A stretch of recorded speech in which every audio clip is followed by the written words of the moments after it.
Hi, and welcome back to English Without Limit.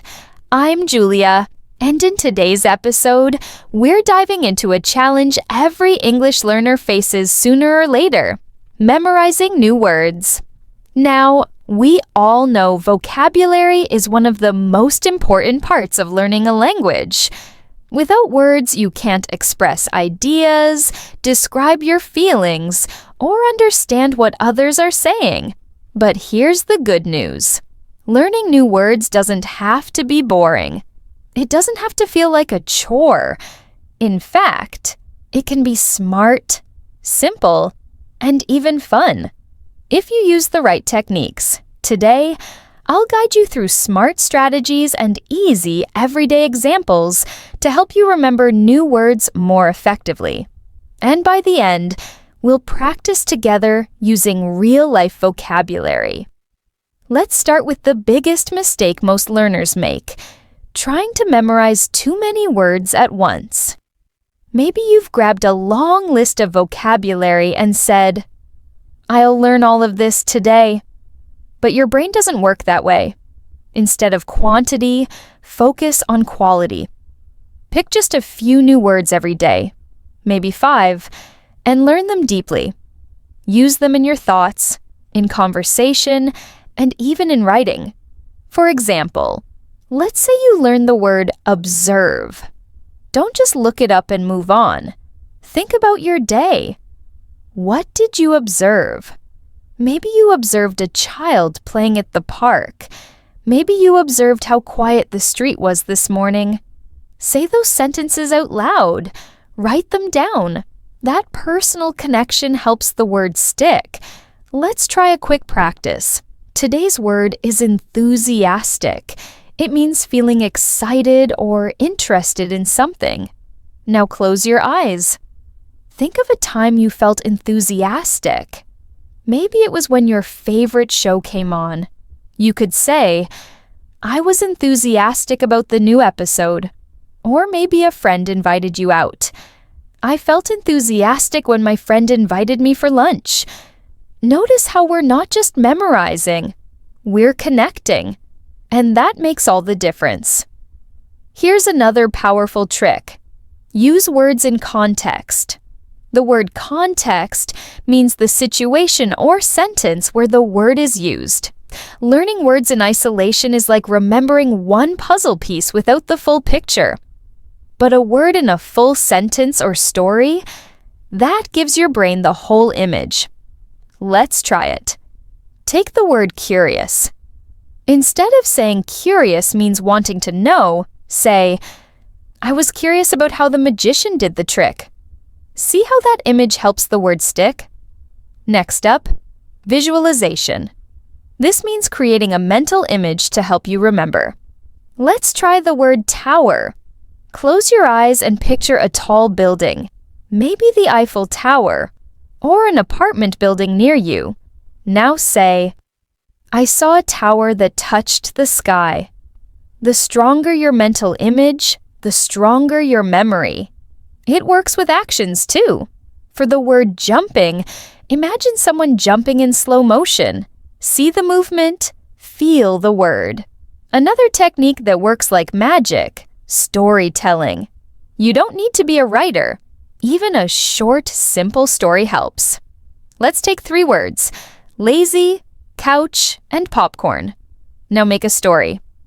"I felt lazy yesterday.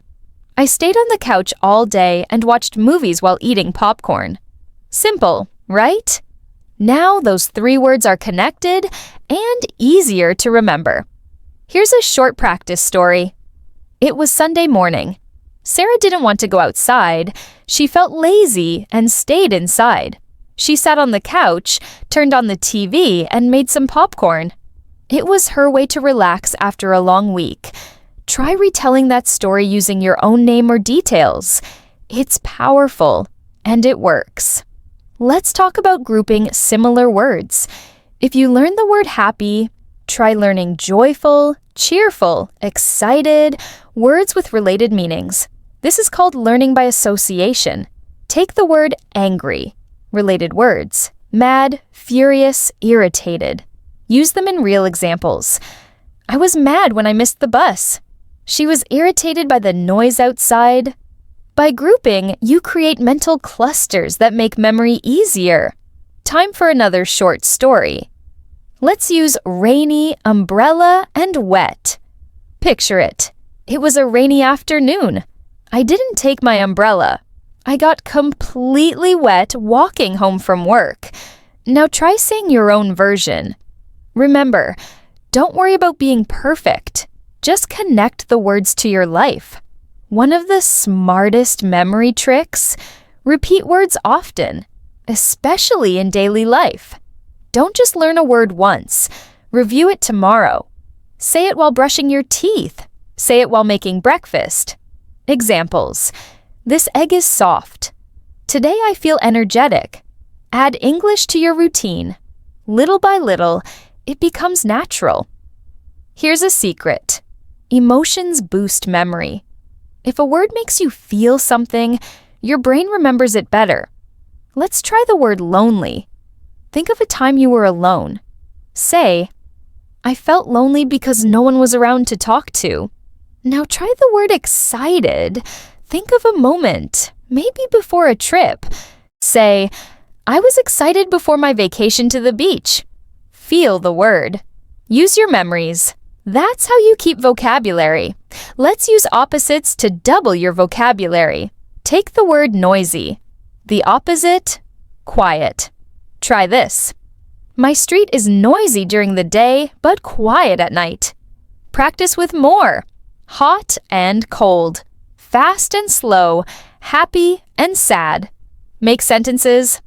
The coffee was hot, but the juice was cold. My brother walks fast, but my grandma walks slow. Here's a quick test. The room was bright. Now change it. The room was dark. Try again. He is always early. Now, he is always late. Great work. Now let's focus on daily routines. Simple things like wake up, brush your teeth, take a shower, eat breakfast. Say, I woke up at 7. I brushed my teeth, took a shower, got dressed, made tea, then left for work.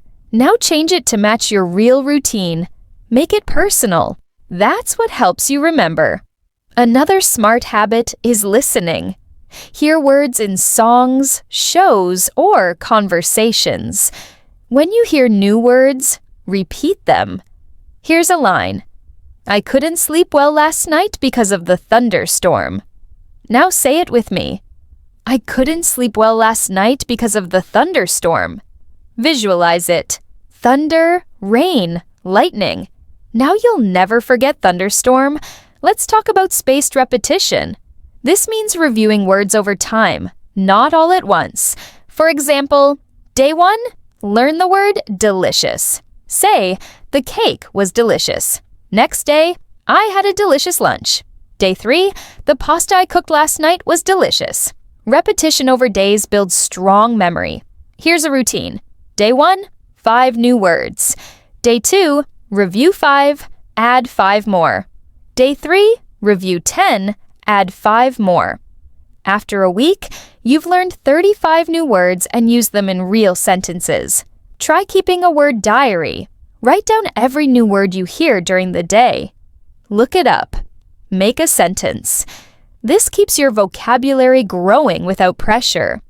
Every word is a treasure. Your diary becomes your personal word collection. Let's finish with a short story using words we've practiced.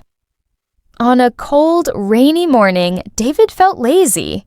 He didn't want to leave his warm bed, but he had work. He got up, brushed his teeth, and made hot coffee. Outside, it was noisy with traffic.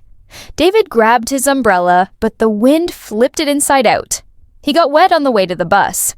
At work, his clothes were damp, but his boss gave him a cheerful smile, and that made his day. Look at these words: lazy, cold, rainy, warm, teeth, coffee, noisy, traffic, umbrella, wet, damp, cheerful. All part of one simple story.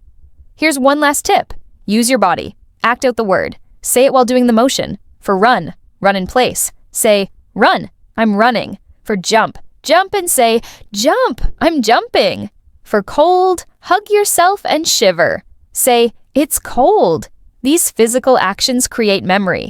And finally, use English with people. Even if you're alone, speak out loud.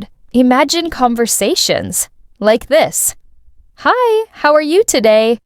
"I'm great, thank you. I've just finished work." "What did you order?" "I got a cup of hot chocolate. It smells amazing." These small dialogues build real-life fluency.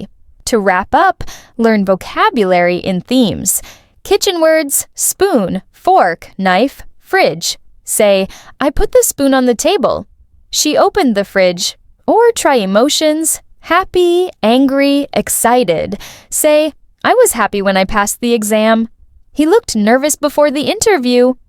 Make mini stories with them. Thanks for joining me today on English Without Limit. I'm Julia, and remember, vocabulary doesn't have to be hard. Use these smart, simple techniques, and soon the words will come naturally. See you next time!